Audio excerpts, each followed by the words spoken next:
Good evening, everyone, and welcome to the artist-run conversation between Prague and Brussels. The conversation occurs as a curatorial visit of Jesse van Windenem in Prague, organized by the Czech Centers in Brussels. Our aim tonight is to open up a space for sharing knowledge, experience, common issues, and also ways to deal with them in like a day-to-day operation of artist-run spaces. It connects Prague and Brussels through two different artist-run networks, Brussels Artist-Run Network and the new self-shaping Prague network under the working title Swimming Pool that began to open up to artists and art workers based in the Czech Republic.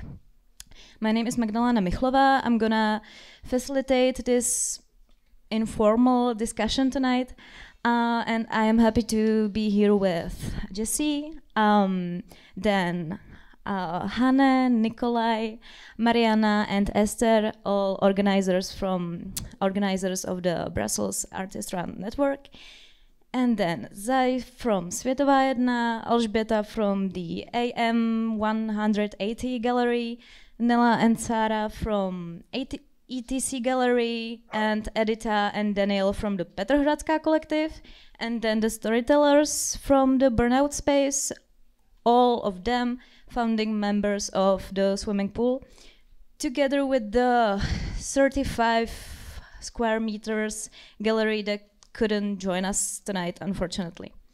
So thank you all for being here tonight. I will firstly ask you to introduce the networks and perhaps share what motivated the formation of the networks. For example, was it a reaction to something? Were there any primary goals, and did they change through time? So maybe Brussels Artist-Run Network first. Yeah, I can start. Hey, everybody. Thank you for being here also on my own behalf. I co-initiated the network in Brussels in 2020, in the first year of COVID. To ask for support, financial support for the precarious situation of artists and art workers and art organizations. And this, I thought it would be, we thought it would be a really good idea to do this like with a large group of people. And you know, politicians are often not so impressed by huge lists of people. So what we did instead was to organize this through the initiatives that we knew that our artists run, so that we would have, by extension, a large community that would undersign this campaign. It worked at the time, but actually we didn't know each other so well. I don't know how well you know Brussels, but in Brussels there's really a lot of artists, and there are a lot of artist-run initiatives from all the different disciplines. When we started out, I think there were 74 that we were, let's say, in contact with, or that were receiving our mails like, do you want to be part of this? Do you want to be part of a meeting? Let's meet up in the beginning through Zoom or something like that. Now we are, I think, something like 117 that we're in contact with, so quite a lot. Many of these are spaces, but also really a lot of them are decentralized, you can call it, or have not a public function, but are more like studio collectives, but do identify as a group. And are interested in sharing the connection to all these other things, and as a larger whole, some kind of a visibility and maybe a voice. We do different little activities, such as visits to the different spaces. You know, many of us already know some of the space, but perhaps not the people that are behind it, or don't really know how they work, or what issues they have, or what solutions they come up with. We have thematic conversations quite often with artistic interventions. We tap into things that are already organized, such as studio visits, and then we try to organize something around it. These kind of things. And yeah, now we're realized, okay, we can do this for in Brussels, but we can also go abroad.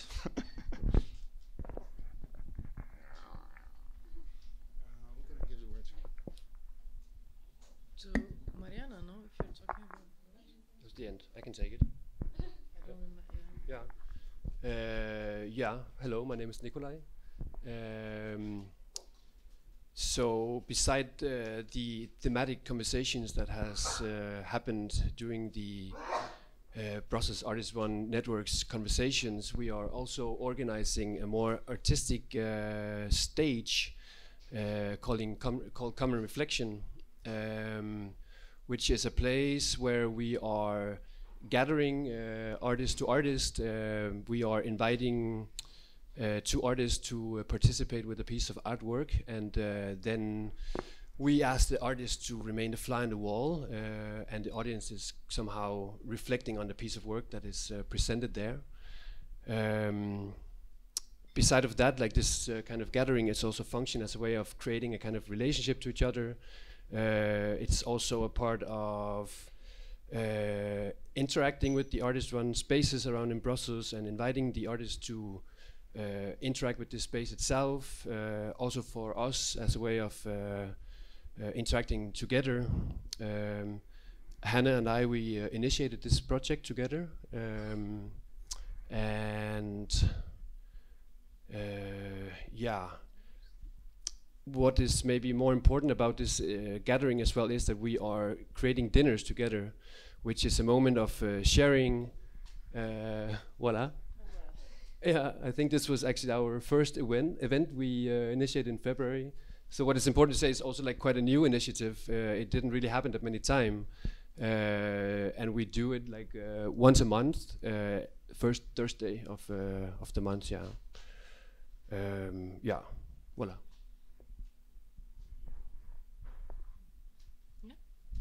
Hello, I'm Hannah. So I'm working with Nikolai on the Common Reflection, and then together with Jesse in June we are organizing an international artist-run hangout, where we are inviting people from five cities in Europe that are active in networking or creating a network of artist-run spaces within their respective cities. So we're inviting people from Prague. Zai will be there. And Asbeta will also be there. 80% sure, yeah. Yes. So Prague as well as Amsterdam, Liège, Berlin, and Venice. And yeah, we think this will be very interesting for us to also, because we still have a lot to learn, and we also have a lot to show in Brussels. As Jesse said, there are so many initiatives. So we're inviting people to share knowledge, to share experiences, and we bring together different. I think within every city, as we learned this week, there are very specific factors that that kind of define what artist-run initiatives can be there and how they can collaborate. So yeah, we will also focus on that. I give the word to. So we at the moment we have like two main tools that we are using for working between each other and to work with the network that we have. Me, Mariana, and Jesse are taking part in this newsletter, and it's a tool we use to communicate with the network that we have and to select different events and artistic collaboration that are happening in Brussels, and we do it monthly. And with the newsletter, we are also taking part and using a Telegram group, which it's one of the main resources that we can use. It's sharing tools, communication, spaces, news, and it's a way in which we engage with each other. Jobs, funding. And also talking about funding, because in the past months we have been more structured, and we also have found a way to collaborating more with each other. We are applying now with the two main projects. One is the development of a website, and the idea of the website for us is to create an open source platform for to have like still a horizontal approach with the network that we have, so everybody can participate and add different points. And because the website will be structured as a map, so everybody can add what they want on the map of Brussels. And there's going to be a calendar and an agenda with events organized by Barn and maybe other collaborations. And for next year, we are thinking about creating an artist-run market, which will also be part of Barn, but also share with the other collective present in Brussels at the moment.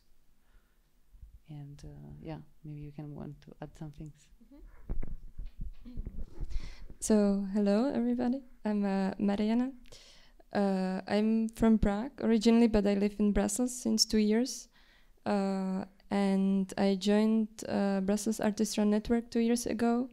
And yeah, I've been part of the organization group, organizing bike tours, also the hangouts, everything that was mentioned here. And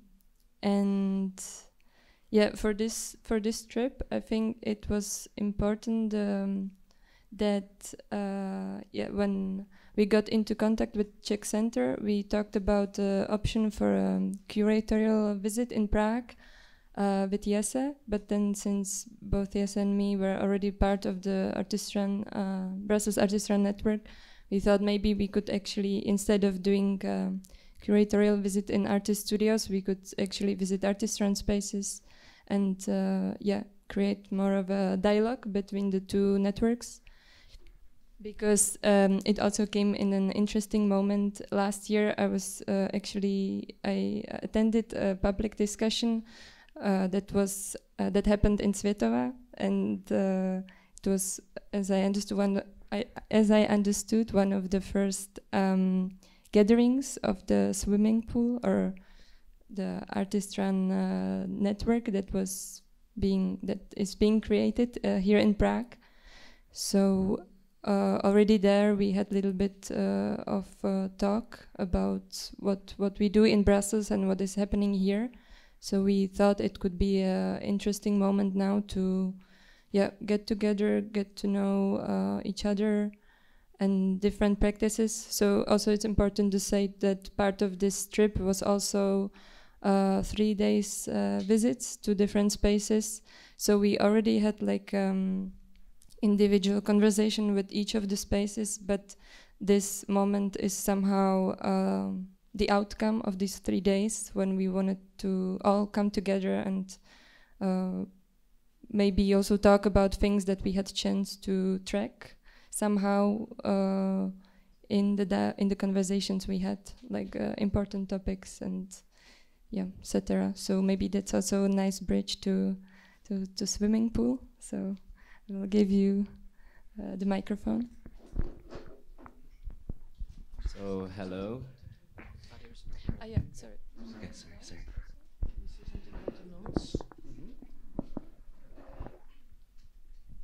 I can actually do it. So we have a little format of collective note-taking. So I think there's A3 papers over there and a couple of pens, and also here. The idea is that there's not one single person taking responsibility for note keeping in a very formatted way, but that we can share this task and that everybody can approach it as they want. So basically, yeah, exactly, grab a pen and you make the stack of papers go round. And when it reaches you, you can take notes the way you like. You can write down what's being said or the things that you think are important that are being said. But you can also just express your own thoughts If you don't want to verbalize them, you can make diagrams or drawings or anything. And if you have enough of it, you pass them on to the next person. And if you don't feel like taking notes at all, you don't do anything. You don't feel obliged.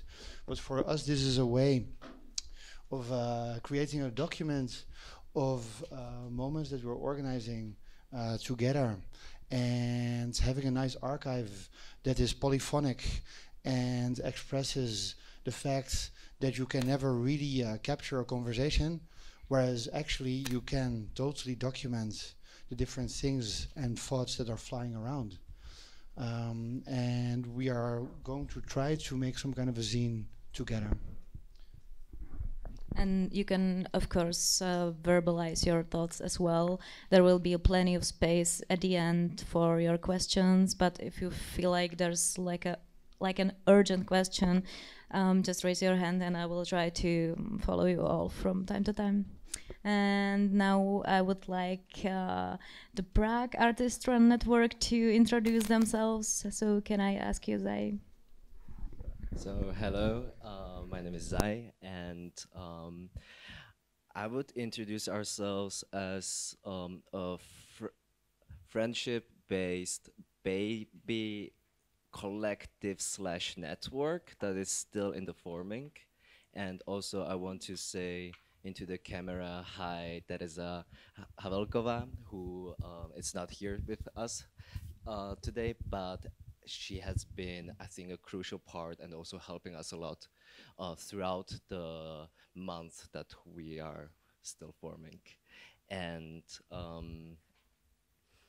yeah, and I think we are meeting regularly every month at this moment, and it started with the conversations that we had at Světová jedna last year, and out of this frustration of one festival that I'm not going to officially name here, and yeah, that's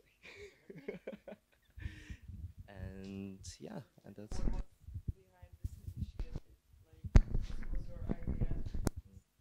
Was basically, I think,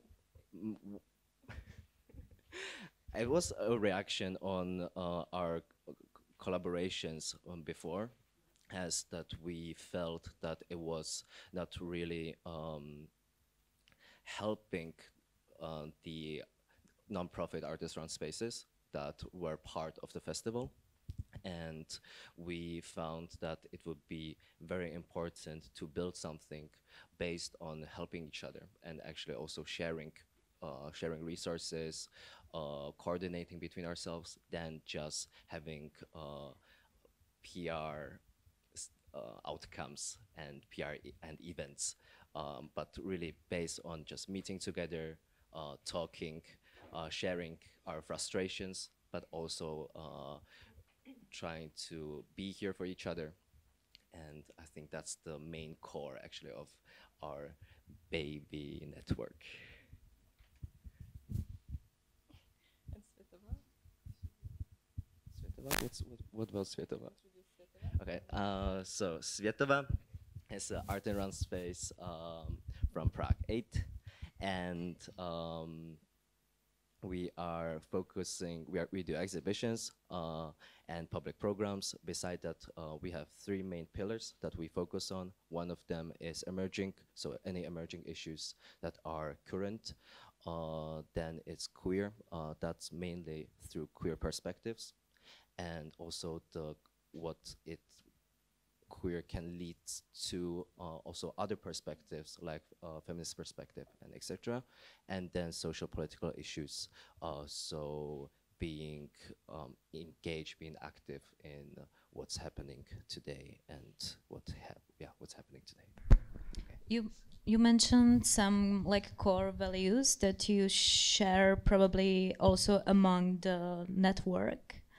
I wonder if there's if you use some criteria when it comes to, I don't know, values or any other characteristics of the galleries that or the artist-run spaces that are joining the network for accepting new members into the network. Do you use any criteria? At this moment, we are really, I think, in the very beginning stages. We haven't really, we talked about it. At this moment, we settled that the spaces that joined the conversations at the beginning, and then slowly out of that, throughout the discussions, we will actually see and how it will actually develop further. But at this moment, we haven't got the chance to set on like one decision yet. Yeah. And I guess that in the sorry, hello everybody, Sarah. I guess that in the beginning we had some like ideas and some, let's say, like rules, but it's not necessary to even name them, because after first 2 meetings we realized, no, that's not our like common idea, and we do not want to follow these rules. They were there just because we thought we should have some rules, so we named them, but then we didn't relate to them. So as I said, it's really just the bunch of people who are stayed in the same city, in the some kind of the galleries, which are also very different in the name of forms or in the names how long they have been like working on, and then we are like finding out what's happening or what's not happening. Like we have this urge that we feel that we should connect because we are in some kind of the same position, but we are really trying to name it, even just for ourselves. So that's then it's difficult to like say, okay, you can be with us and you can't, because we do not who we are or what's our like goals or aims. Of course, we know that we want to be network, but what does it mean, you know? So yeah, there are like more questions about the existence like it used to be, no? If I may. Hi, I'm Nella from ETC Gallery, with Sarah. I just wanted to add a few things on that topic, because I might have a problem with this like idea of artists from network. We didn't really like define that it's only artists from network. I mean, like I don't really also maybe necessarily define our gallery as artists run network, but it's practically is, but we do not use that term yet, but I mean, like most of the galleries are. So this is just the first thing. The second thing is that it's maybe good to say that we are not any like legal organization, so it's not like set at this point, but I mean, like we were discussing that a lot, but then we just felt so much pressure about the questions that we need to deal with. For example, as Magdaléna asked, like who should be in this like association, or what does it even mean to be, and what are our goals? And of course, like we all have different goals, but the goals that we really agreed on are these, like that there is so many independent galleries in Prague, but we don't really like support each other in a way that we would share the resources, and we found that it's a bit absurd. So I maybe would say that we are all like quite small galleries and in a way independent. And so we agreed on that we would like to share the resources such as technical equipment, or maybe like supporting each other like in some promotion way, and also that it's nice to be in touch and talk a bit more about our shared like or common problems that are connected to fundings and stuff. So we found that it's absurd that we are doing some exhibition and we are really trying to find some equipment, but now it's only like few people there, but I think that this group could really like help us. And also we didn't have any like calendar, so it's also quite funny because this is like the scene is really quite small, I would say, but still we have like 5 openings in the same day, but it's not like organized in the way that that this would be like organized together. So this was just the idea that we just thought that, hey, let's hang out and talk about that a bit. And of course, it's quite slow process because we don't really because of course we are all in this precarious situation a bit. So we realized that we don't have so much time to work on the network, as we have so many jobs, each of us. So now we just settled, as Zai said, on this one meeting per month, and it's hanging out and talking about what is happening and what is everyone doing and what programs are they planning. And this is also very nice to see, I would say, that we didn't know about each other's plans or activities, and now it's happening. So even if that would be the case, so this is start of something that we will see what's gonna happen, I would say. And this is also my last thing that I wanted to comment on was this swimming pool title, which was just Sarah's fun idea, but not for the title. But as we didn't want it to be this legal, we had a really hard time to find the title. But then we didn't feel the need to have a, have a name of the non-existing organization. So Sarah just said yeah, something that we are a swimming pool, it's just the place to meet. So so just don't think that it's super official. We are all swimming in this together. How about Brussels and shared values criteria? Is it something that can be, checked if you are 117 galleries and spaces?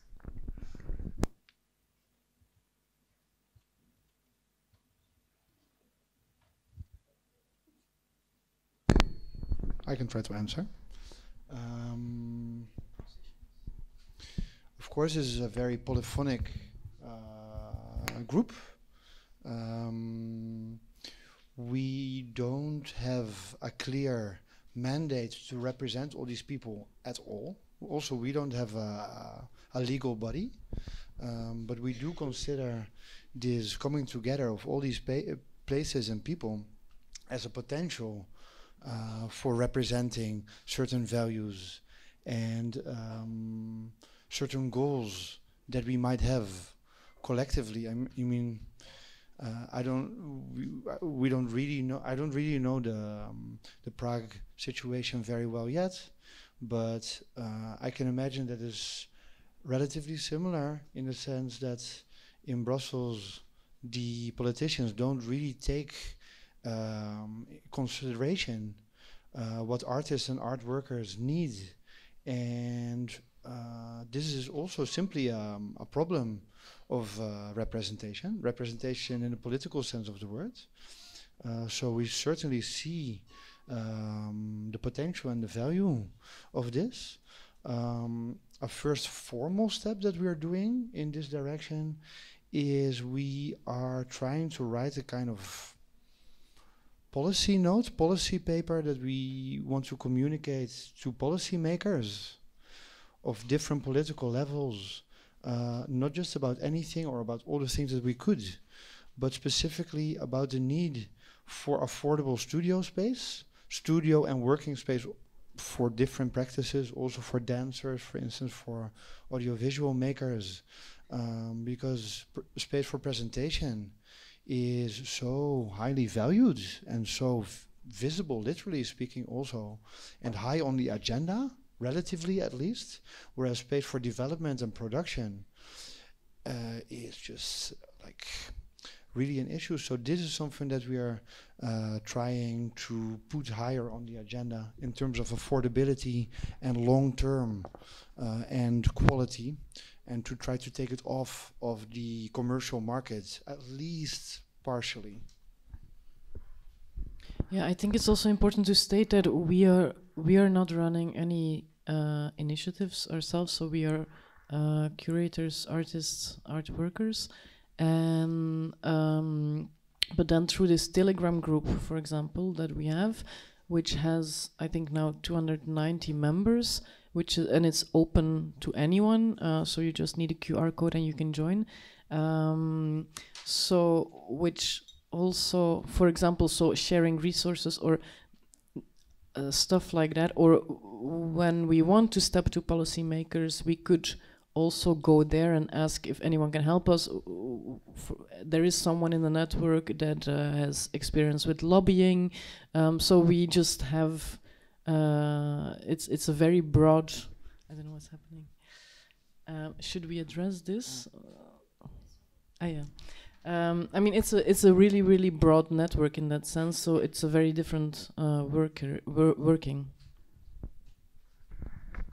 Yeah, maybe in that case also the title like artist-run network or is maybe not also super precise, because there is also lots of collectives or nomadic projects without an actual space. And yeah, as it was said, also individual artists. So for now, I mean, the network is really broad, and it's not just about spaces. That's, I think, very important to highlight.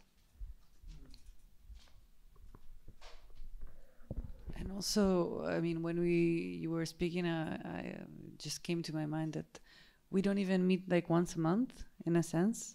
But we are kind of in contact through the newsletter, through the Telegram group.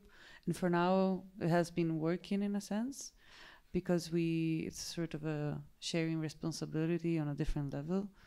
And yeah, but I think we don't have like official meetings in which we discuss about the network itself.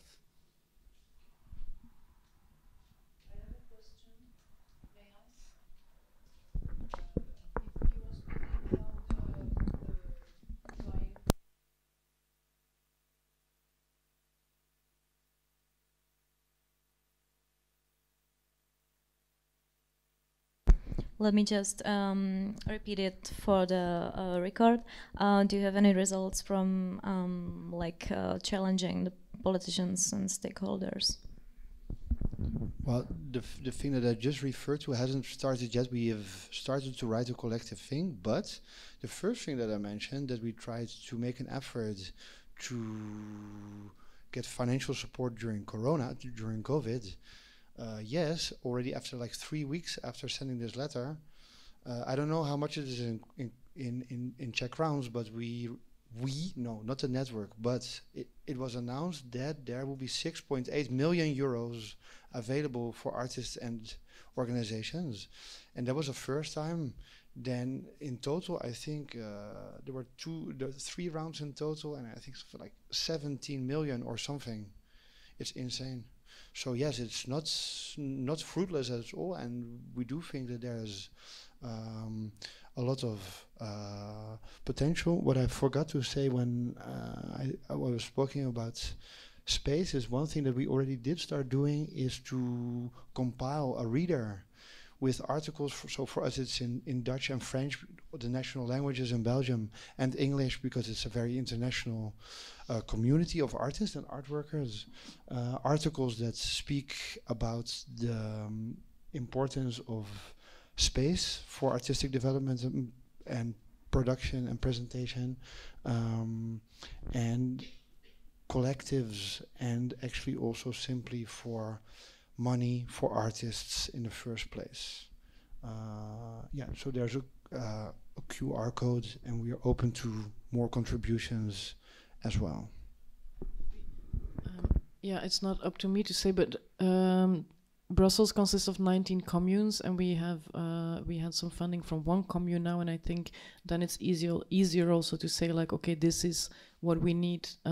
We got this at this commune, and we can step to the other 18. I mean, inshallah. Maybe someone else can. Does any of you want to add something to that?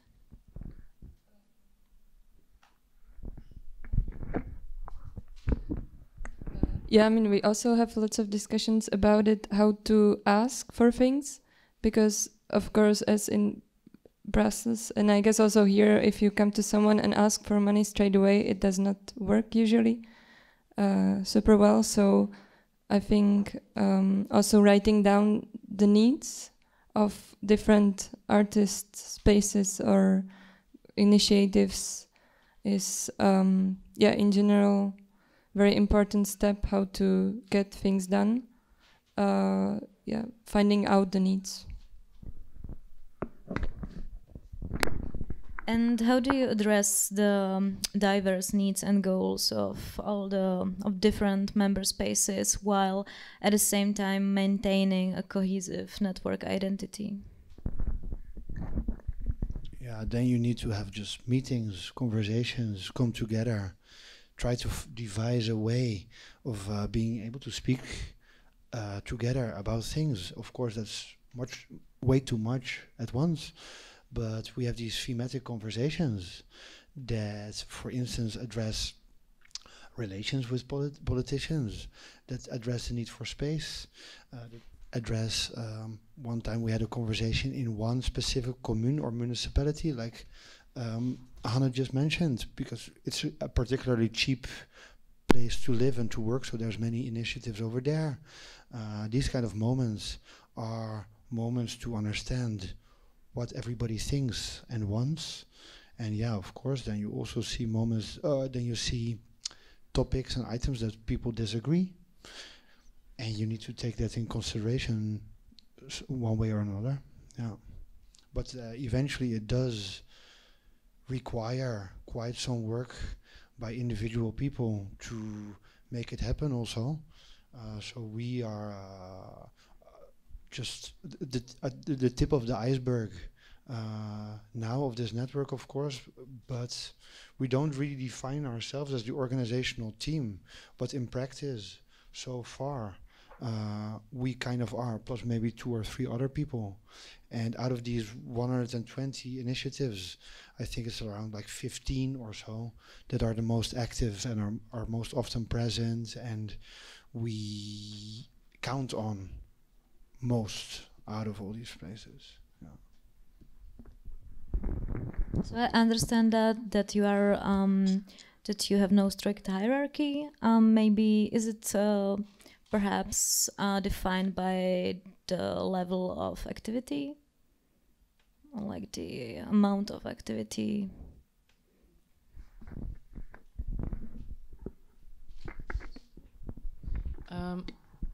I don't think it's clear for us either.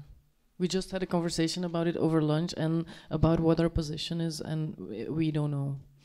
So, and I think it's quite nice. For the time being, we don't care. How does swimming pool or just Prague branch? How do you feel about hierarchies of your network?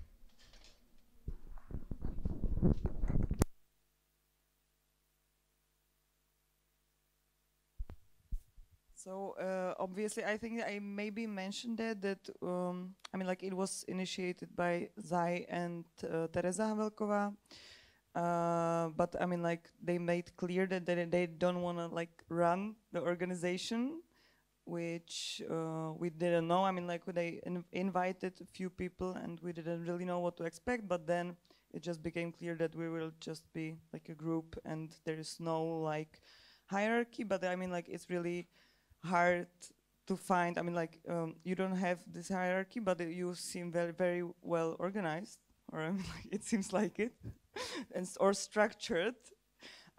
We can't have like the presentation as you had at the beginning when everyone was presenting some other activity that you are doing. But I mean, like, of course, we don't have any activities or public outcomes yet.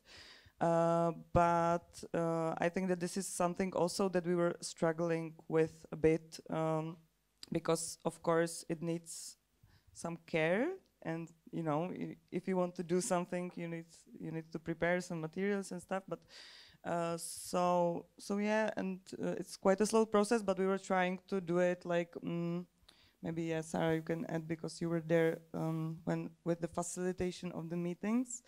But usually if you say like, who wants to do that, you know, it's so this is something like we don't just try to push it, but For example, Zai is organizing the calendar meetings, which is nice. And I guess that in the beginning there was like this idea, okay, so we don't want to push anybody, but there is somebody who needs to do it. So let's be responsible for ourselves. And if you are not doing anything, maybe you can explain why, or just let's do something. And that this position could be like fluent, because of course anybody needs to facilitate it, somebody needs to take notes, but it's nice that not same people is doing it all the time, and it's your responsibility to ask for it or say I don't want to do it because I really hate it, or just make your like statement about it. So I think that this fluency is something what's quite working. No, maybe no. I think also like what we have met quite often is that our meetings usually happen at 6 p.m. or last time it was 9 p.m. 7 p.m., which is over also after the work hours. So it's quite like extra thing that we're all of us are actually doing. So, and I think each of us have also different capability, time capabilities, energy capabilities. So there's like just exchanging of like, so sometimes, for example, Sarah facilitate, sometimes Teresa take notes, sometimes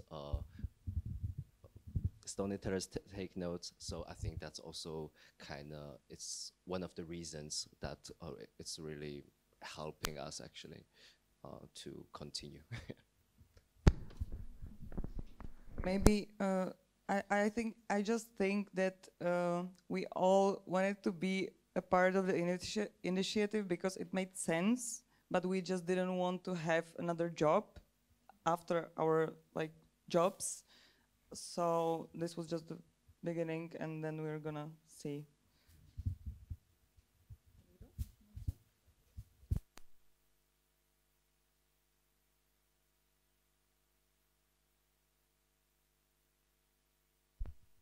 Yeah, I just want to quickly just also comment on this idea about, as we seem very organized, but we also really spent very intensely time together, and even between the meetings we had, like during the past 3 days, there was also like conversations going on in between the meetings, meeting all these great spaces in Prague. So we have like continuously been talking about our own positions and yeah, in the network itself, like yeah, the future and the present and even the past as well. So so I think this is also why we're giving this kind of impression right now, because when we are returning to Brussels, then of course we are still in it together, yeah, but we are also like returning to a kind of a normal life again, yeah? So maybe that's important to have this kind of a background to, yeah. Yeah, and actually now we are meeting a lot, but normally we are not meeting a lot at all. Did you just say that we are not meeting even on a monthly basis like you are, which I think is really a good job, but I can also imagine, yeah, that's like a job. And I think for us what works really well is to have a base, have an idea of the network as an infrastructure that works for the network, rather than that everybody has to decide for themselves if they want to take an active role and push or pull, depending on how you look at it. But yeah, like an obvious example for us is this Telegram group where everybody can just propose anything, ask anything, say anything. There's like this, I think in WhatsApp communities you also have this possibility, but in Telegram groups you have this subtopics, and that's the kind of infrastructure that is a kind of basis to make sure that you reduce work for individual people and maximize the agency of an infrastructure. From my experience, it's sometimes very hard not to burn out when engaging beyond one's jobs in plural, especially when it's like volunteering based. I've myself engaged myself in various like associations throughout the years, but usually ended up burned out. The only exception now is this Disability Justice Collective we run here in Prague, and I asked myself, why is it that it only or mostly nourishes me and not gaslighting my burnout? And I realized that it's because the main activity that we do is for us, for the collective itself, the care we exchange internally. And if we come up with a public event, then it's great, but it's not necessary. It's not something that would press us, that we have to organize something. Is it, I wonder, how do you sustain?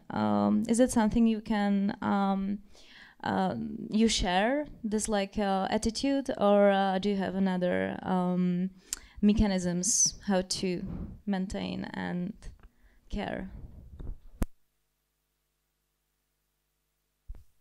I think, as I previously said, that the goal of us meeting each other is really not to come up with more programs. It's really the only goal is to meet and to speak, meet, and to be friends. And I think that helps, at least like for me personally, that it's one of the main driving forces to also meet people who have similar experiences, who is facing similar struggles. So, and that I think itself for me helped a lot, and brought me lots of like energy that like feel like I'm not alone, and and yeah, so I think that's like one of my personal view. Yeah, I just wanted to add something, and also maybe to our previous conversation about the self-organization that and maybe also the previous one that was about like the criteria of inviting people. And we just, I mean, like there were a few more people, but they never showed up at the meetings, and then we didn't like see why they should be part of it, because it's just few people there now, and we are not sure if we want to have like public outcomes. But if we do, we agreed that we want to all agree on them, because you know, I mean, like there are so many people in your network, but you, just 5 of you are here, right? You didn't invite like 100 people to go, because you are speaking as the organization, or maybe you did, maybe. We had an extra seat in the car, and we invited. I mean, we invite everyone. Anyone could have joined from the 290 people, but oh wow! Sorry, I didn't expect. We didn't have place for 300 people in the car.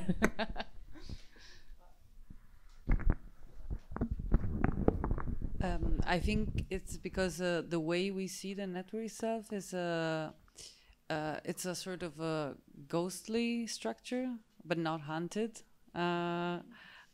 So it exists around us, but like we share a sort of horizontal responsibility. And what I like also about it, there's a quality that like it's a very opaque, like there's some sort of opacity in the way we do things and in the way we interact with each other. We know it exists, and we know that we are all connected to each other, but like people step in or step out depending on necessity and like the possibility at the time. And so I think this is one way in which there is the possibility of not burning out, because if everybody like take engagement all the time, like that will not be possible.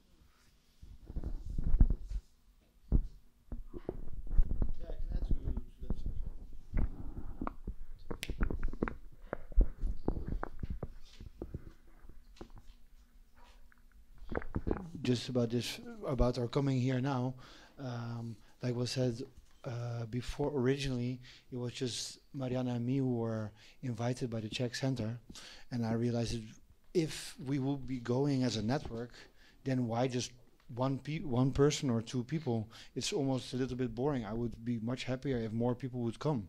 So I just started inviting more people, starting with the people who are the most obvious people to invite. The ghostly part. maybe this helps. No. Yeah, and then technically speaking, there could have been many more people. Of course, it's already great to be here. The five of us. Actually, there would have been a sixth person, but was it medical reasons, training related, combination of medical and transport related reasons? She's not there, but yeah, we try to do things together. That's the most important thing. Also, in terms of chronology, let's say one of the first obvious functions of tasks of the network for us was to communicate all the public things that were going on. I mean, just of course, you still have only a tiny little tip of the iceberg, but that's why one of the first things that Mariana and me were starting doing was this newsletter that was then sent out to all these 76 people, 76 initiatives in the beginning, plus innumerable individuals. But I think it was only half a year ago that we realized, okay, this is not really as interesting as it could be. And we did a meeting where we asked everybody, okay, why is a network interesting for you? Why are you coming here? How do you think this network could do interesting things? What could the network possibly do? What would you like to do for the network? And so that made things roll, really. And then an important thing that happened only then was this Telegram group, because a newsletter is interesting, but then it's me and Mariana who are sending this out to many people, in conversation with many others, of course, but still. All the mail addresses, of course, is relatively private. But the Telegram group made it possible to see the newsletter as a newsletter. Made it possible to see the network as a network. Because everybody can say anything, everybody can also go into direct message with anyone. So that was interesting, and then it started to become a network. Do you want to continue?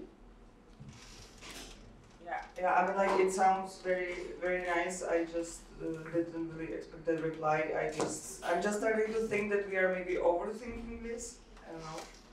I think so too. Just a technical thing. Maybe we can try to mute the mics when we handing it over to each other. We are.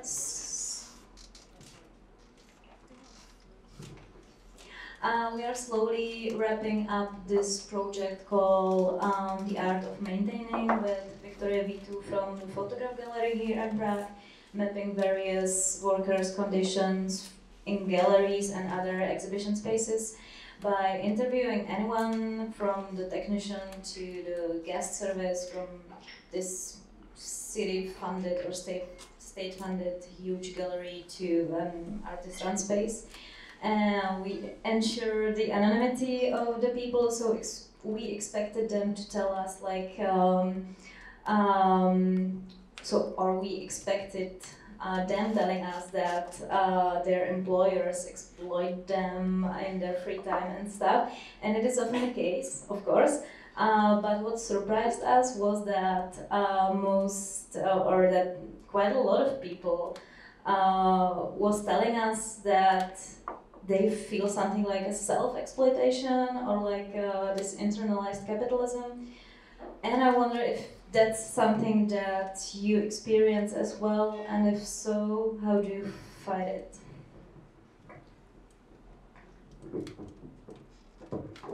Yeah, I wanted to already say a bit more about burnout before, and maybe this also applies to your question now, and then maybe that's a bit personal, not that much within the network, but personally I have a good network of support in Brussels, but also a bit more internationally, and I think it's always good to have, also from the conversations that I hear with a lot of people who go into burnout, they are very often very much into care, but then forget that they are part of the whole, so they also need care.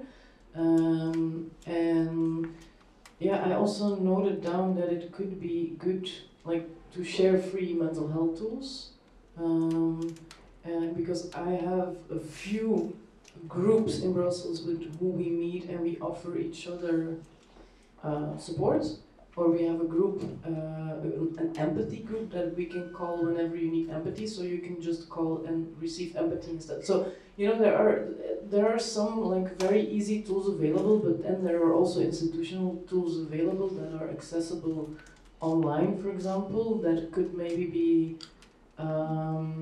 good resource to share for, yeah. No, maybe in this, relating to this topic, we had very interesting conversation with Zai and Svetova, because I think they created pretty fascinating system of care within their space. So maybe if you want to speak about it, Zai, it would be super nice. I don't really think that we're that sustainable, actually. No, like, I remember like yesterday when we talked, I mentioned, I think you pointed out to the volunteer program that we created together actually with Victor, and and for that we really like 2 years ago we decided that, oh gosh, we really need help, and but we don't have the monetary abilities to actually get help. So then we spent 2 years developing an volunteer operation plan, and together with that also an appreciation plan, which is based on non-monetary appreciation of volunteers. And I think this plan itself is also slowly shaping the whole organizational structure and the operational structure of the space, but at the same time there's like lots of unanswered questions because it's been only 2 years. We had 2 waves of onboarding of volunteers, and there's just lots of questions. Yeah. And when it comes to the whole network, maybe like all the way to the right, the mic.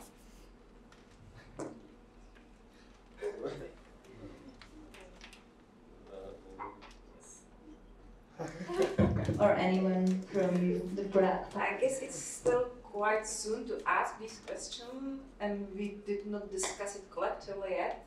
So maybe everybody is here just for themselves regarding this question. And myself, I just lose this fight. I think, you know, I just lose it, and I'm losing it all the time because I need to pay my rent. But I'm trying to enjoy it and embrace it. And I'm my therapist, and so, you know. So yeah, I'm not very good in this fight at all. Even though I know there are some like free mental health tools. They didn't work for me, or I'm not able to apply them on myself. So the best thing I can do is to walk my dog, and then I'm happy, and have just 10 calls on the way, but it's okay. So yeah, I'm just losing it. And it's you are right. I was also thinking if I should do this network, because maybe I'm just deep in my precarization here because I'm already super like overwhelmed with everything. But still there is like this inner voice which is saying me, telling me, yeah, it's good, it will be good once, and it will be just better and better, and you will like change the world, you know. But yeah, honestly, I just lose it, or I'm losing it.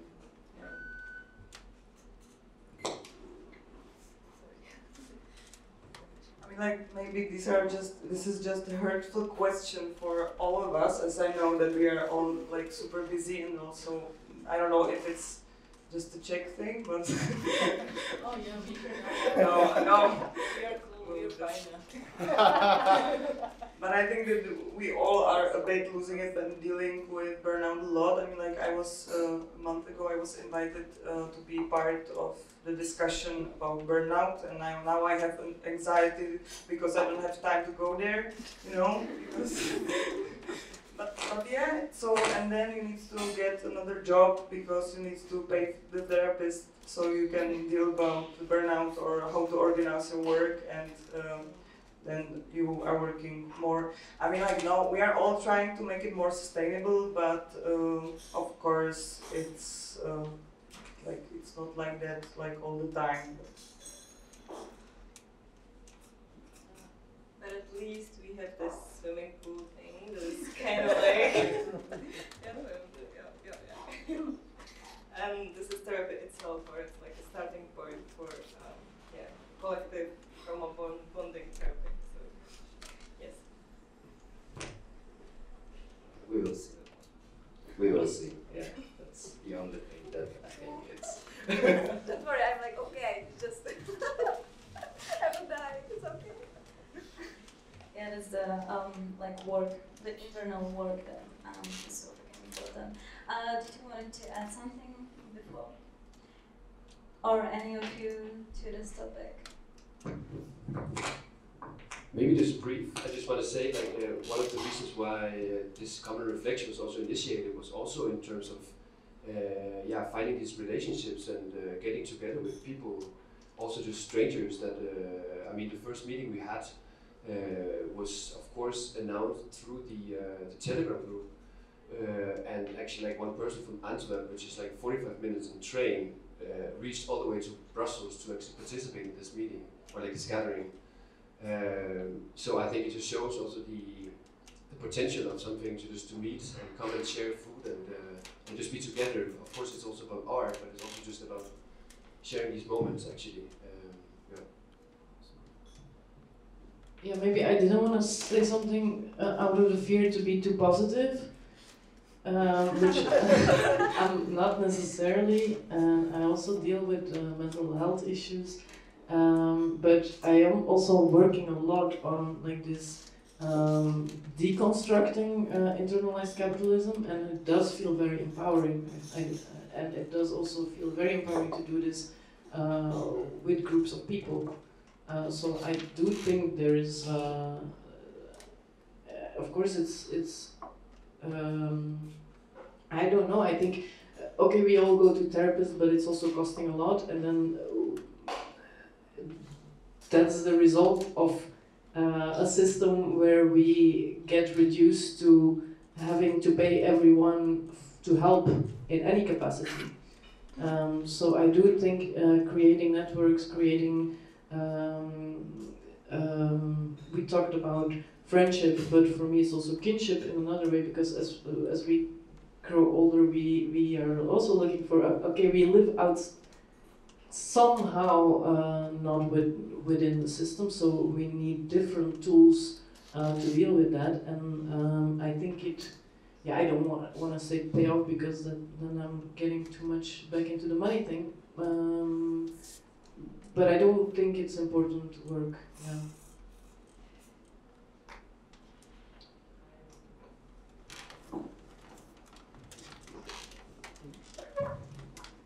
I think also these things that we're saying are also on a personal level, because our network is so broad and it's also horizontal. Like we all saying, we all come from different environment and different way of approaching these things. From my perspective, I can also say that the network is a tool also to have a political statement and to address institutions in a different way, and to have access to some institution that I will not be able to access on my own. And how I deal with it, then it's on a different level and on a different also. It's my responsibility to see what I can do with this new tool that I have, and I approach and I create a dialogue. But just the idea of coming to terms with this, not being an artist on my own, that's changed everything. And I think when we talk about like overwork and like internal capitalism, like if you're an artist on your own, that it feels like a burden and that it's unsustainable. But if there's a network around you, there's like different sharing tools, and then you already create something that is different.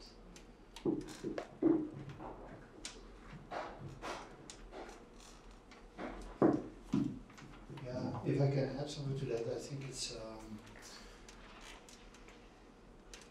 super interesting that you all have these experiences and constatations, and that you can share in the network, because that implies also the possibility of speaking out collectively and sharing good practices.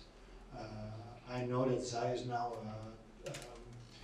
reducing a little bit the potential, not the potential, you're not reducing the potential, you're saying that so far you haven't gone so far with the internal policies of making sure that exploitation of, how you call it, collaborators, co-workers is reduced to a minimum, but that could, in my imagination at least, lead to sort of like guidelines or things that you can strive for. You know, if that is ambitious, that's good. If that then means that you cannot make it for all the obvious reasons, it's not like a failure. It's just the beginning of at least creating an awareness that is, you know, a little bit more black and white, that you can communicate also to all the funding bodies that you are in dialogue with, to show, because, you know, we've now visited only also just the tip of the iceberg of the Prague artist scene.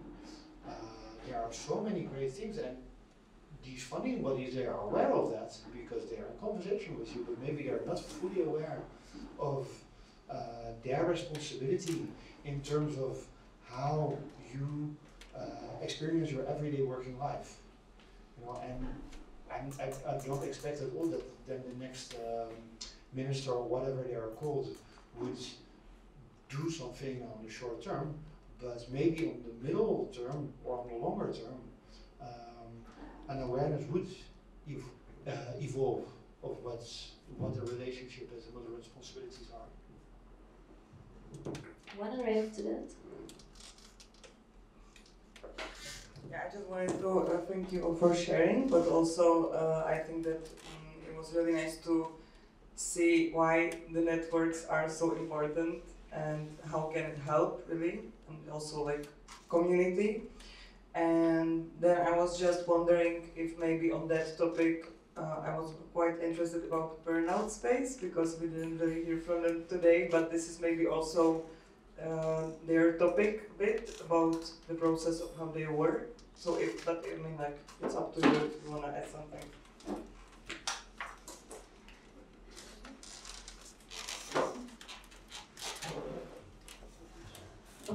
Yeah, well, maybe I can add just some small things which we are practicing inside of the collective, and it's really some simple things, because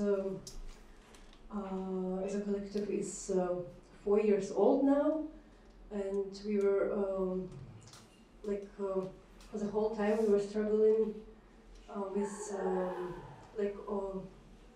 because it was really overwhelming, and we were like probably on the edge of burnout, but and it's also because why the idea of the space came to us.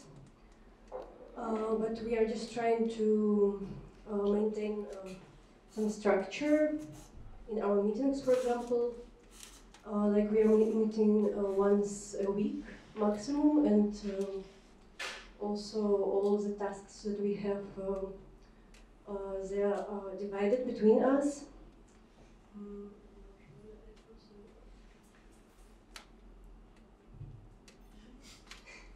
Also, we're just really trying not to take projects which we don't have capacity to, and this is a big struggle for us.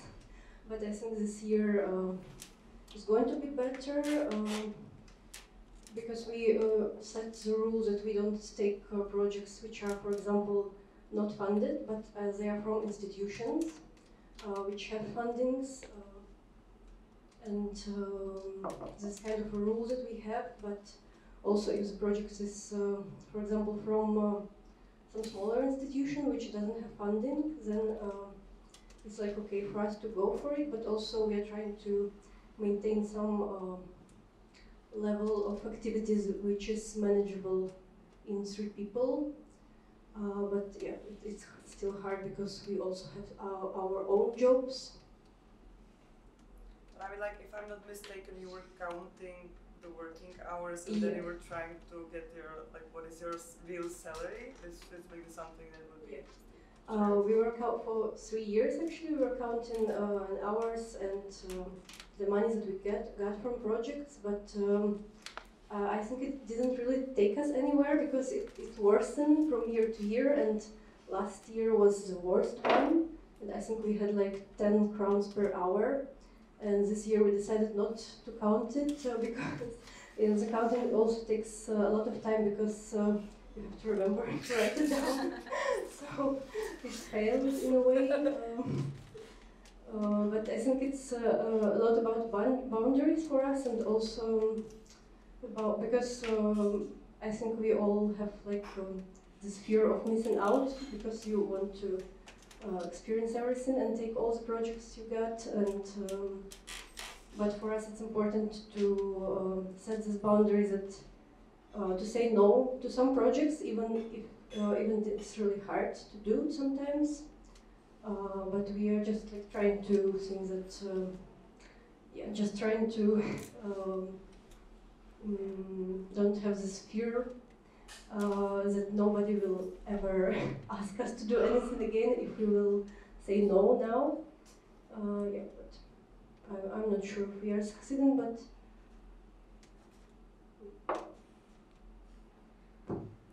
thank you for sharing. Counting the hours is something that sounds like an important message, like externally for everyone outside the collective, but I guess that for you actually being in the collective, it can be a counterproductive in a way that it deepens your frustration. So thank you for sharing.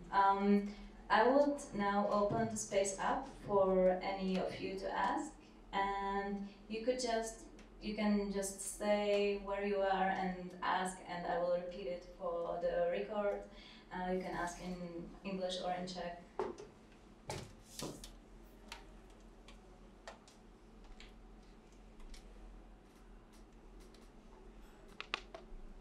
For Brussels, I was wondering, do you have rules for acceptance or general rules inside the network? So the question was about the rules for acceptance or general rules. No, I mean at the moment it's super open, so anyone who wants to join can join. And I mean, I think maybe the only thing that we are trying to be aware of is not to open it for structures that have, for example, already like PR and communication channels, such as like bigger institutions. So yeah, it's for artist-run initiatives and curators-run. What the network is and what it does, or just forwarding the newsletter and making them aware. But yeah, where we kind of draw the line is if it's institutional, you know, where, and I do agree that it's a little bit of but that it's a little bit tricky, the term artist-run itself, because of course I'm also myself, I do have an artistic practice, but I'm not really an artist by training. I'm more an organizer,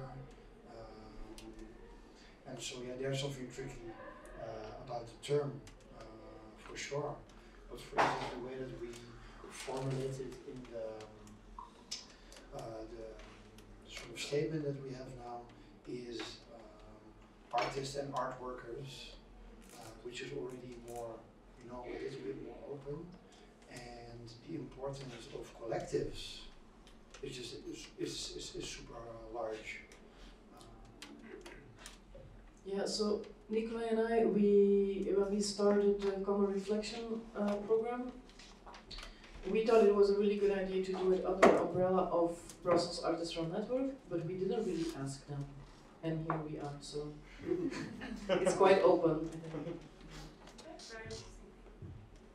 Did you have to deal with a situation of an institution, well-established institution wanting to join you, and you felt like it's not where you want to see yourself?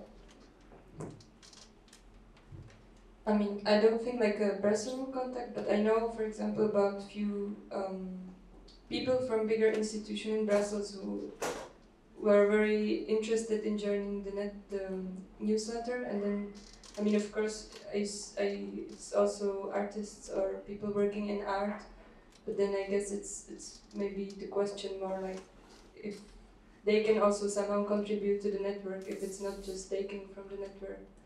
But I mean, as said, we are very open for now, so anyone can join the group, and I think maybe that's also more question for future, if we will work on this website, open source website, which should be open for different initiatives to add content.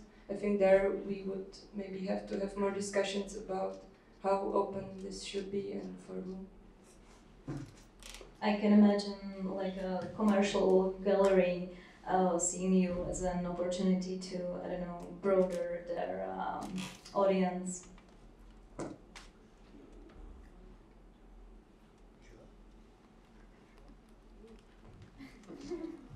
Yeah, I think we should see it as an opportunity to negotiate something. You know, for instance, now, only just, I think 2 days ago, we received, it's not really an invitation yet, but it's an initiation to a conversation by something that's called the Brussels Gallery Weekend.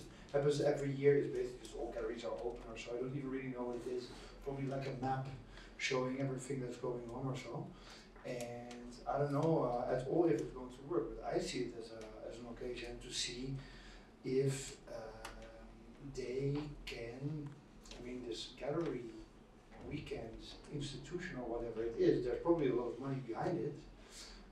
Not just because they have a lot of money, but because if we understand it well, the galleries that want to be part of this program need to pay in order to be part of the map and of the calendar and everything.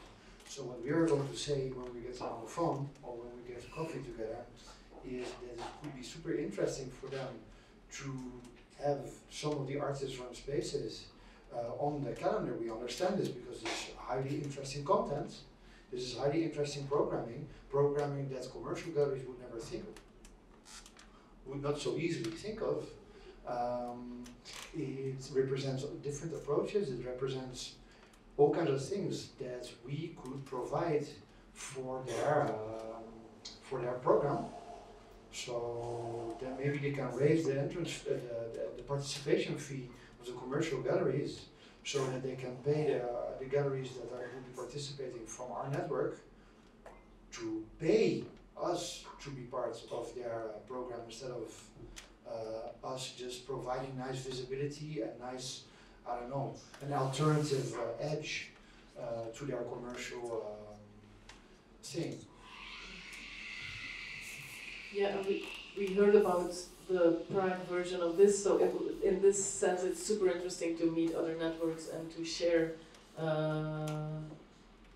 knowledge on this. So I think now as well, if we would have this conversation, I think we can, I mean, or it's a conversation between the Prague network that we would benefit of, to see like, okay, what, because we are not running artists, we were not running initiatives, let's say. So I think in this sense it could help to have a collaboration to prepare us for that conversation.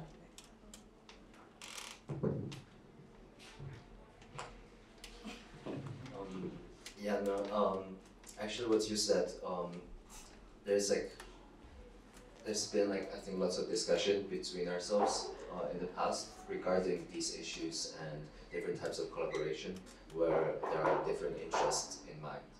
And I think really that's a very big topic with like lots of stuff, and it's actually hard to talk about it.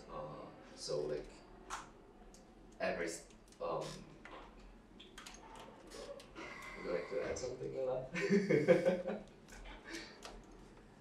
Yeah, because like also like this is the way how we the first meetings was actually before Svetova, and it was during the collaborations on one of the quite like similar festival, and so there are some ideas, some opinions, also some feelings regarding this kind of cooperation, and I don't think we had the chance to actually really we talked about it, but is that. Yeah, I just think that we are really like we have really different interests, and I was in the initiative that was trying to make this association, which was mixed of commercial galleries and independent galleries, and we were like bouncing forward and back like on these like some topics because you know, we were doing something like gallery weekend, but some of the galleries were like doing exhibition from their artists, but then independent galleries were like spending a lot of time and money on, you know, doing just the show for this. So, I mean, like there was there could be a lot of things that we can't agree on, but we can't really. This is not the same guys, you know. This is not the same background, and we just need to like see that. And of course, there are a lot of topics surrounding it, like in Czech Republic, because, for example, commercial galleries here are also getting some public funding. This is also the question if it's okay or not. I mean, like I believe that everyone maybe here has some opinion on that, and so, but I don't think it's the same. Are there any more questions from any of you? My questions would be for both collectives. Do you choose to network with organizations that are on the outside of the art world, like political organizations, social ones? Because of course the needs of the art world are very specific, but I think the strategies to actually make these autonomous networks function, you can actually learn a lot from them. The question was whether the networks also like network outside of the art space with political organizations and stuff.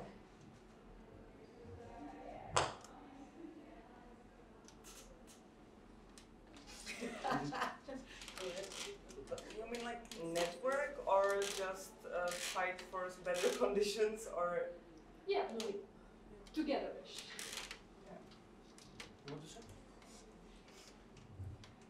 So we do not, but I mean, like, of course, we were discussing if we want to, like, what is the goal of the association, and if we want to, like, as I said, like, fight for better conditions, and for example, be visible on, and I mean, like, replying on some topics that are surrounding the scene, or I mean, like, be in communication with the city or the Ministry of Culture, because we are mostly, I think, all of the galleries are funded by the City Hall or the Ministry of Culture, but this is super early stage, and this is, I think, something that we are not aiming at it right now.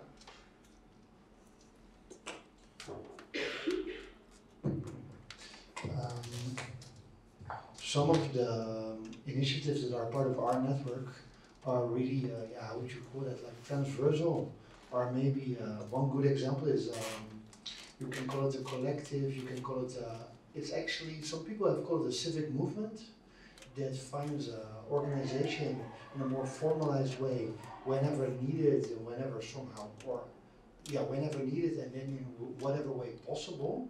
It's called State of the Arts, SOTA, and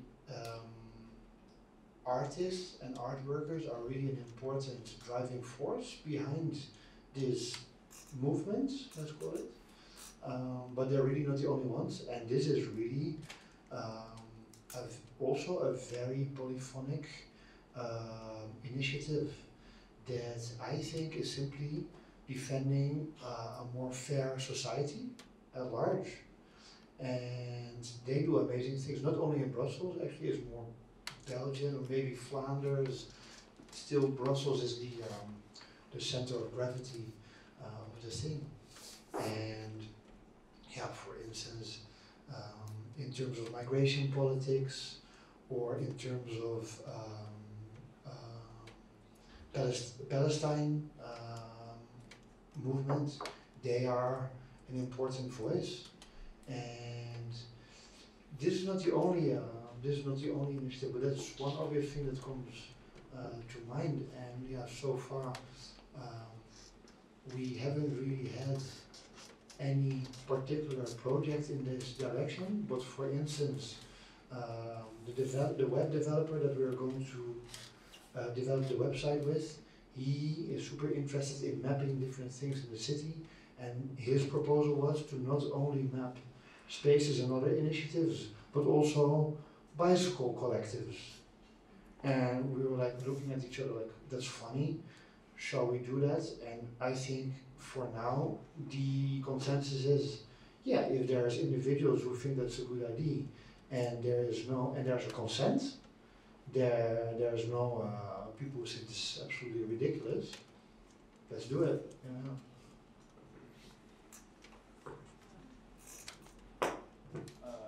I have a question for this side of the table here. For Dan and Edita, actually, because just to make it like maybe more practical and to also draw maybe from your experience, what would, like, you know, you started the initiative with Praha-Brusel quite some time ago, and it's been an uphill climb, but it's hugely successful on many, many counts. But like, what would you have benefited from, or what would you have perhaps wanted to see if in that initiative, in its incubation, you had had access to something like a network, something like an artist-run network that's more socially oriented? So there was a question for the Czech part, and specifically for the Praha-Brusel collective. What would they need in terms of resources? Thank you very much. Thank you very much. It's actually something what I was thinking the whole time when I was listening to all of you. Because our project is a bit different. In terms of the association, we are here mainly regarding the gallery, I guess. But in terms of the project as a whole, it's 10 years old. So, like, if I just go topic by topic, burn out many times. Like, this is something that happens, of course. And like, in terms of the resources, I think that one thing is definitely the connection but especially for gallery again, I guess. Because the gallery is a project that moved 3 times, like inside of the compound of Praha-Brusel, which is supposed to be at this moment basically gone, and it's prolonged again until September next year. And as a gallery, like overall, like a gallery as a space, as a something what you run, it's like very non-profit. It's like there is nothing that can be more non-profit, I guess, than non-profit galleries. It's just you need money everywhere, and you don't have money, and you have to find the resources in any other space, any other corner of our compound, for example. And like, it is important to, I guess, share sort of the, I wouldn't say traumas, it doesn't need to be necessarily a support group in this way, but it's important to share difficulties, challenges, and share what you, like, how can you overcome them, or like, how can you face them in some, like, let's say, good manner, I don't know. And so this is something I think for us what we can gain from it, like in terms of that. I don't know if it really replies to your question, but I mean, like, I have additional questions.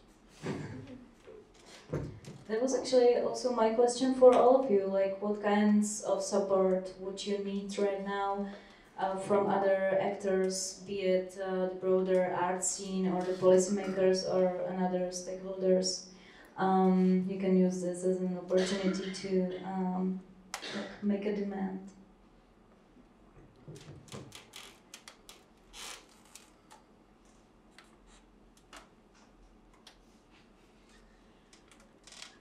So I guess that there is this status of artist, which is already the discussion is like running, and there are many people who are not sitting here. Maybe some of you are here, but I don't just see you, who are doing their best to make it happen and to make it happen good for us and not good for them, if I will just simplify it like that. And we all know that there is something already happening which is not enough and which is not good, but I think that this is, for example, the direction which can fulfill our wishes if we, I don't know what will we do, but this is one of the figure or legislative like statutes which could really help us to, you know, be more happy. Anyone from the audience? I have like a, thank you so much, like Brussels guys, for coming. It's really great. I have more like a note, but you can definitely reply and maybe add to that. I was just thinking it's maybe good to say also like that. I think that the Prague network is so like it has a bit of different standing. You know, like the galleries are sort of like sustaining to be sort of replacement for the commercial galleries because we don't really have so many commercial galleries. So I think in Brussels it's more about this like, you know, two sides, and you can sort of choose where you want to stand, and the commodity of the arts is sort of more like shade than we have in here. So I'm just like thinking in the terms of like differences between that, because like I mean, and then I have one more thing, just like, I mean, I really appreciated this thing with this QR code or with this sort of like, I wouldn't say that it's just like non-hierarchy thing. I would say that it's more really like a connection between like a broader, I don't know, it's more like accessible, I would say. And I was just thinking maybe like a note for the Czech side, that for example, like, I mean, I would love to like know about the programs, but I necessarily don't have time to be part of the meetings. So it's just like maybe like just a note to like I don't know, to maybe like think about something that is more accessible also for people who are not so able to be there in person or something. Yeah. So there were several notes. One was mostly for the Brussels part. If they can elaborate more on the differences, because the situation here is not that like two-sided, because there are not that many commercial galleries here. And then there was a note for the Czech part. If they can like organize or think of a way for people to join without joining the meetings. Who wants to start? Do you want to start? Yeah, just very briefly, our only program now is the meetings. So this is just like the first thing that, I mean, like, we were discussing some things that are going to happen, but it didn't happen yet. We were, with Elżbieta, we had this task to do some Excel sheets for like 2 months. I don't know how long you, but but I mean, like, of course, this is something that we want to continue talking about it, and now also I really appreciate this discussion. I didn't really know what to expect, but it was really nice to, I mean, like, obviously we're, I mean, like, totally like different on the different level now, but it was really like inspirational to hear how could it work possibly, and or how the model could be. So that was really nice, and I think that a lot of things that we can also think about, because I think that we were a bit stuck at like what we said, but maybe it was also because we didn't really expand the platform, so there were no like new opinions on that. Sorry.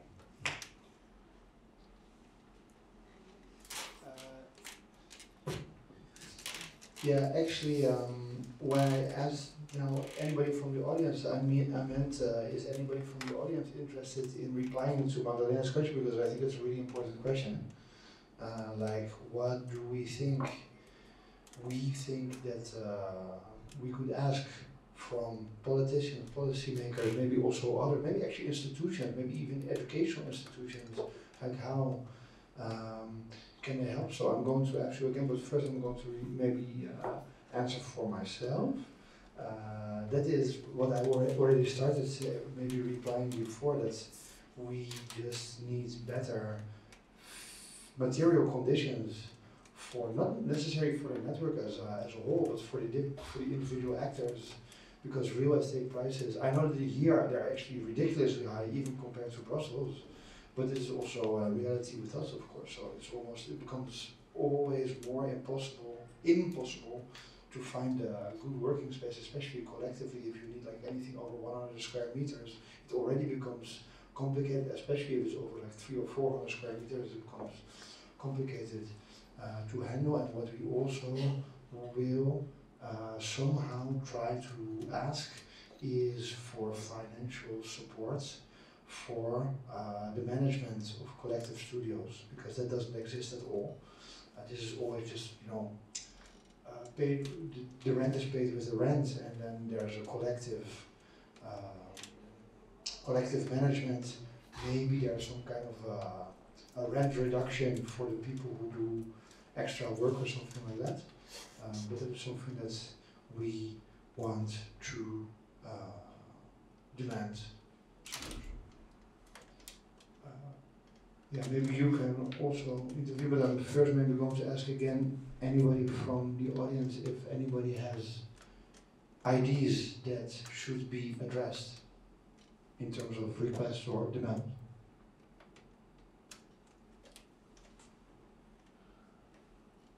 To me, there is a need for people to mediate between the government and the art world, because it is a very, the government clearly cannot face the challenges, like the politicians and the administration just cannot productively interact with the world of contemporary art. And I think there needs to be a couple of government-funded positions with actually people educated in contemporary art and people that are deep in the network to be able to face the challenges.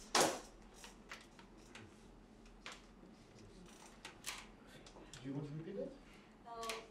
Maybe you want to elaborate on that?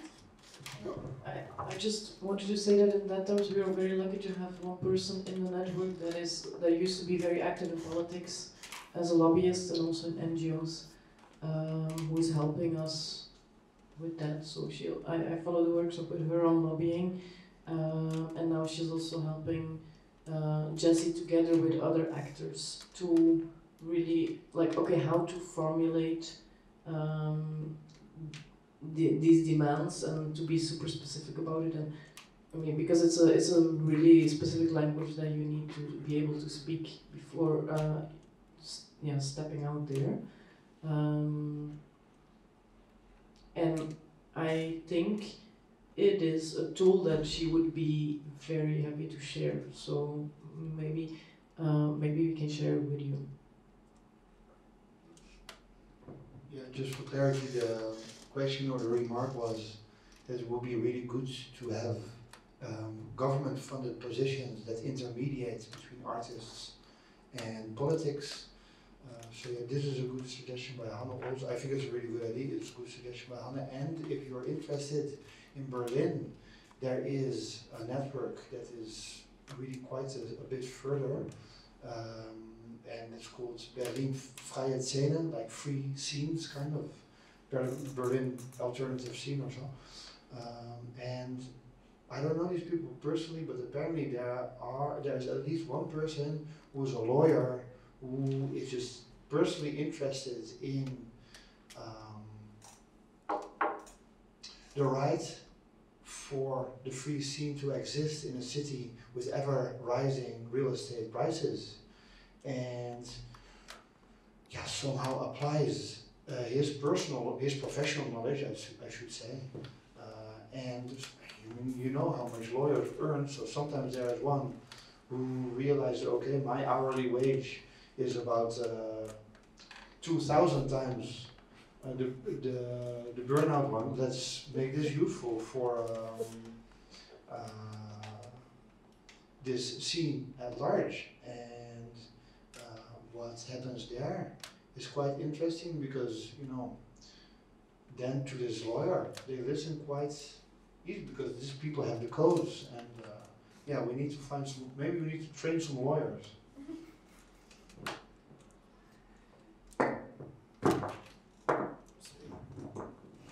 What's the name of the Berlin network? Berlin Freie Szene. Freie Szene. Vrij like free, F-R-E-I-E, and Szene S-Z-E-N-E. Thank you.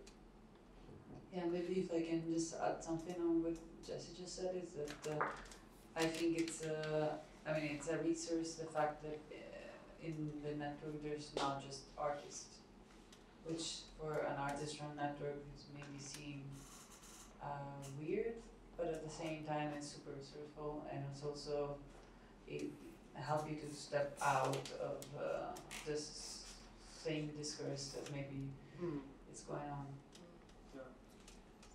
Actually, some people from the SOTA thing, some people that I mentioned from the SOTA scene before, they are also involved in the Belgium equivalent of the artist status. There also exists something in Belgium which is relatively well developed and already exists since the late 90s, I think. The artist status. But it's extremely complicated to understand the rules and all kinds of bureaucracy. But these people are also in the Telegram group, and we opened a subtopic for questions about this, and these are super meticulously answered to all the time, like every day. No, not every day. I mean, their questions come on a regular basis, and they are answered the same day. It's incredible. And SOTA is also, it's a federation, so it is somehow, I mean, they have a special status. Yeah, and I think for this the Telegram is very rich because you can attract different people or just ask, does someone know this, does someone know that?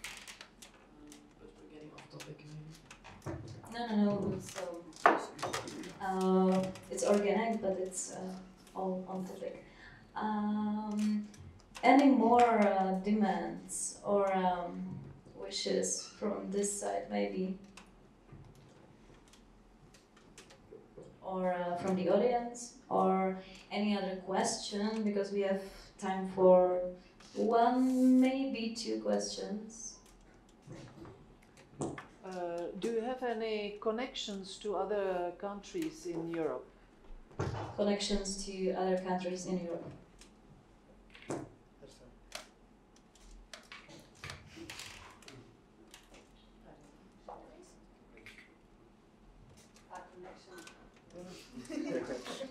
I was just dissociating.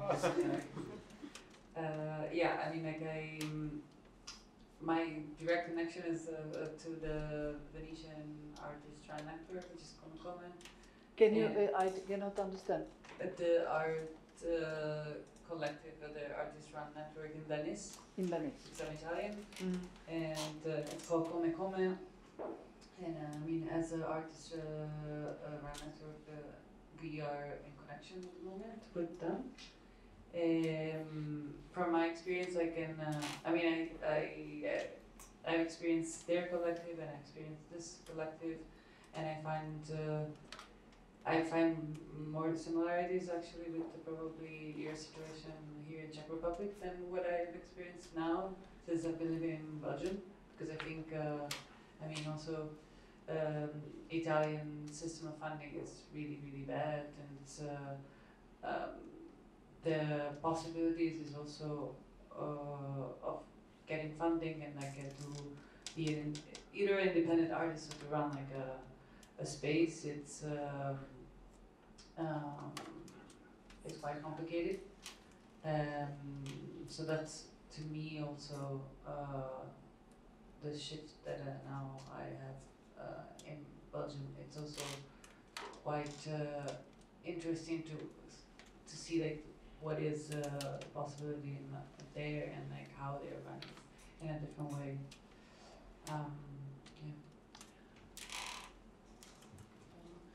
Yeah, one thing about Brussels also is that the artist scene is super international. Like I'm from Belgium and I'm quite a rarity in Brussels. It's true, no? I mean, no people address me on this. They're like, "Oh my God, you're actually from Belgium," and then they ask me if I speak Dutch. So I'm also the only one in the group. Yeah, I also always laugh if you ask me this question.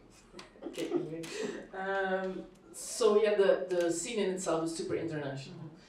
So for example, now when we are organizing the international hangout, it was super easy to find connections to different cities in Europe.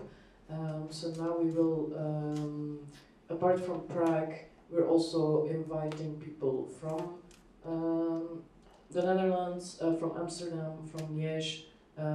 And Liège is actually south of Belgium, but for the art scene is considered another country. For the Flemish art scene. For the Flemish art scene is considered abroad, and then we're inviting Venice as well. So we're starting to build up a network, and there's already quite a list for if we would have the chance to organize another hangout. Yeah, and organize other trips. Sorry? The fact that we're coming here is a step towards building this international network. Why I am asking it, because I was born in Prague. I lived in Paris. I am also French. I lived in Belgium. I still have an apartment, and I am living in Portugal.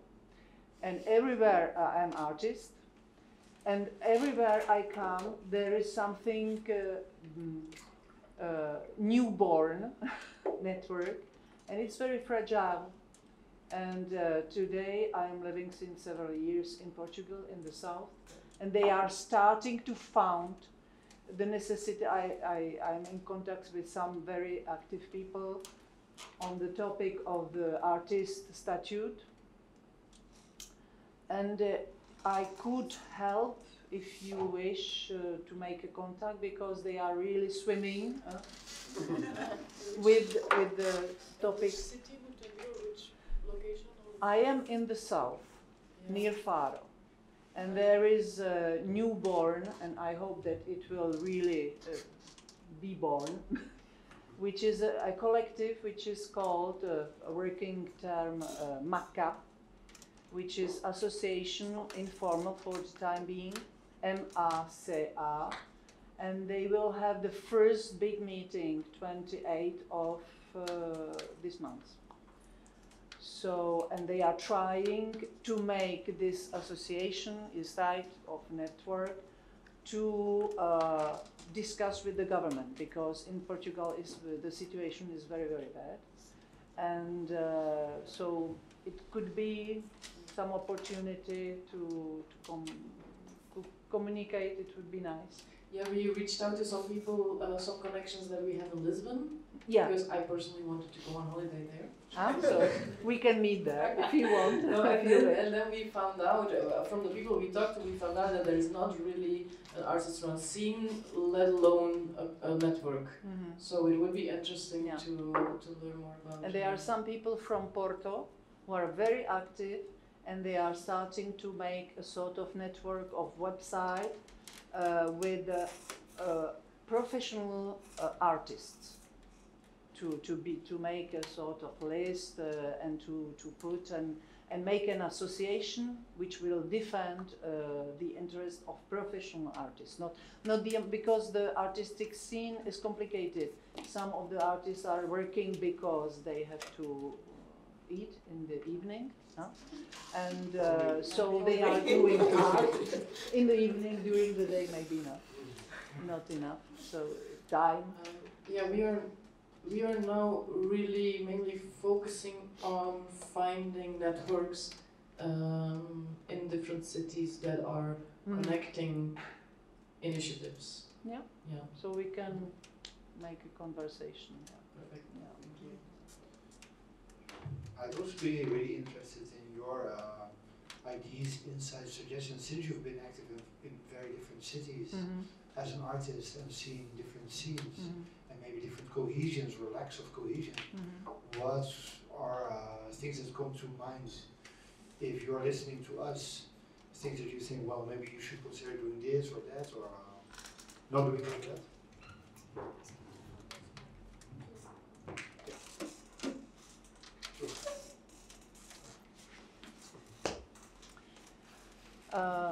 Unfortunately, yeah. Hi. Please help me. Oh, it's the opposite side. Yeah. Okay. So I have a very special case because I was like a lot of artists necessarily employed in other industries than the artistic. So I'm architect from my first job. Then I was doing some management work. So I was always doing art, but since 2000, let's say, I start really to do only the art. But for example, in Brussels, it was the when I started to really consecrate all my life to the art. It was the moment of the comment ça se dit la naissance de Smart. The association of Smart. Cooperative. Yeah, cooperative, which was taking care. It was a little bit. It was constituting yet, and it was very interesting that in experience of Smart, because they take care of the contracts. I don't know whether you know, of course, the Smart, and I don't know whether the Czech part do know. It's an association which takes care about, you don't have a statute, but you can have an inscription in this association, and they will deal with the administrative part of the contract.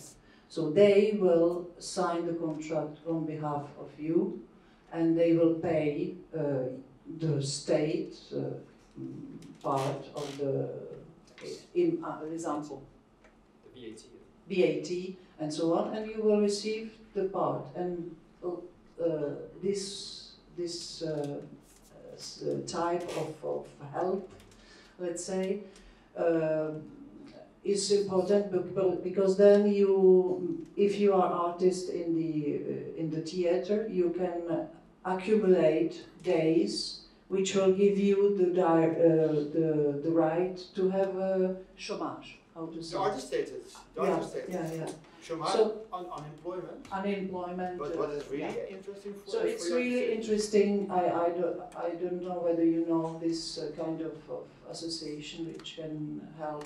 And there was so it was very positive experience in Brussels, I saw, for example. Thank you very much for this. And just to mention, our time is up, but feel free to react on this. No, I just wanted to react on it quickly because I never worked with them, but I know a lot of people who did, and they do. It's good to have this option, but they do charge quite a lot.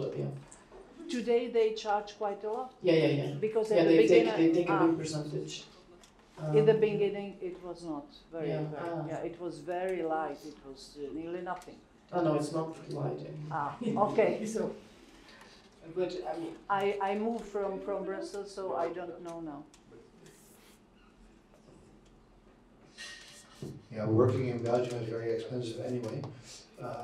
So it's also normal that they take a percent, but they have kind of a bad reputation now, and they started that quite interestingly. But they're an association and a cooperative at the same time, meaning like it's something that you don't become a member of, but a co-owner of by paying a little bit of money, and then at least in theory, you also are part of all the decision-making processes.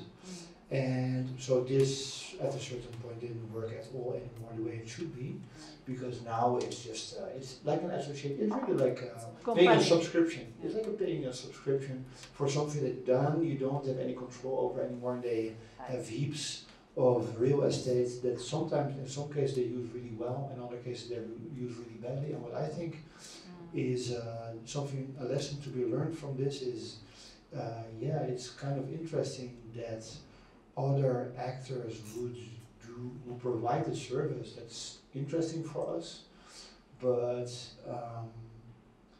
we need to be represented in their boards of directors. We need to be represented in at least their General Assembly to make sure that we can also influence the way that they are going to develop on the slightly longer term. Because if SMART would have developed differently, that would have really been an interesting organization now. Yeah. So I'm sorry. No. I mean, yeah, I'm really sorry because it was helpful at the beginning, and it was really very open. And if now it's dead, it's not that. It's not a service to the artist. Yeah. Or it's not funded. Yeah. It's a capitalist. Yeah. Any super quick remarks, maybe from this side?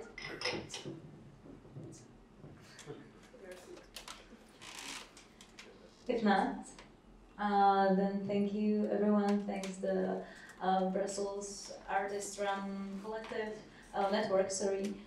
Thanks the swimming pool and every member gallery. Thank all of you, and thanks to the Czech centers. And have a nice rest of the evening. And also thank you very much, Center for Contemporary Art for hosting the event. Thank you, Magdaléna.